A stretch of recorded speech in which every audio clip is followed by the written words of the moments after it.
जाता है कि महाभारत के कौरव और पांडवों के बीच पासे का खेल भी एक नदी के ही किनारे खेला गया था और ये नदी थी चंबल।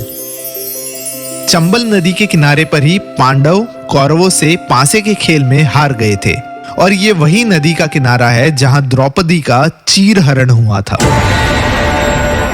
कहा जाता है कि जब ये चीरहरण हो रहा था और सारा ब्रह्मांड चुपचाप इस चीरहरण को देख रहा था, तब द्रौपदी ने कईयों को चुप रहने के लिए श्राप दिया था, जिनमें से एक ये चंबल की नदी भी थी।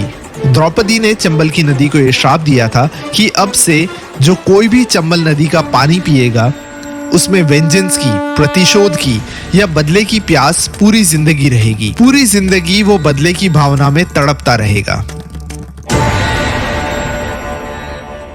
ये कहानी में कितना सच है पता नहीं, पर सदियों से चंबल के बीहड़ ने अनेकों ऐसे डाकुओं, अनेकों ऐसे गुंडों को जन्म दिया।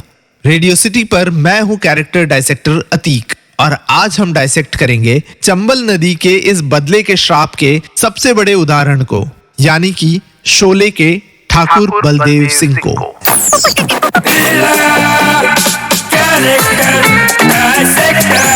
Character dissector with Atiq. Thakur Baldev Singh का character has all the grey shades. एक फॉर्मर पुलिस इंस्पेक्टर होते हुए भी ठाकुर बलदेव सिंह हायर करता है दो ऐसे इंसानों को जो छटे हुए गुंडे हैं। देखा जाए तो Thakur made up for his physical deformity with his mental superiority. शारीरिक तौर से लाचार, इसलिए तेज दिमाग। फिर चाहे एक गुंडे को पकड़ने के लिए दो गुंडों को हायर करना हो और उन्हीं दो गुंडों यानी कि जय और वीरू को टेस्ट करने के लिए और ज्यादा गुंडे भेजना हो, ठाकुर बलदेव सिंह हर कदम फूंक फूंक कर रखता था।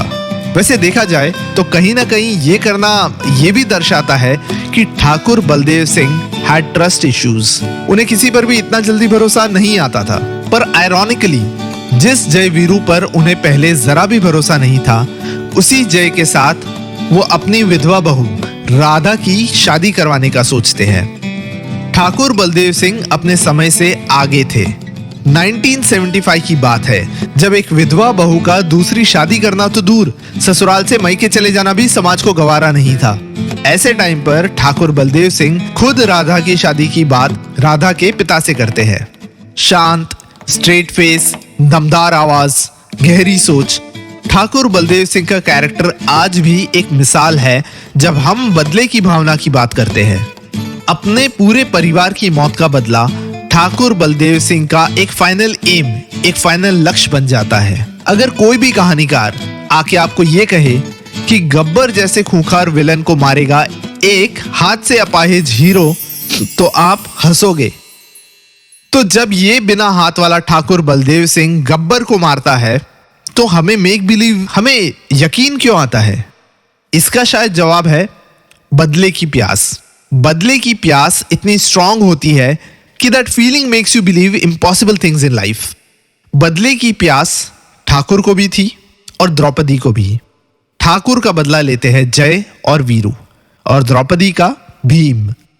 पर एक बात जरूर याद रखना, शोले के एंड में गब्बर मरता नहीं है।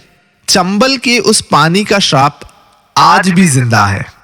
क्या पता रामगढ़ के किसी हवेली में आज भी कोई ठाकुर प्यासा बैठा एक गब्बर का इंतजार कर रहा हो।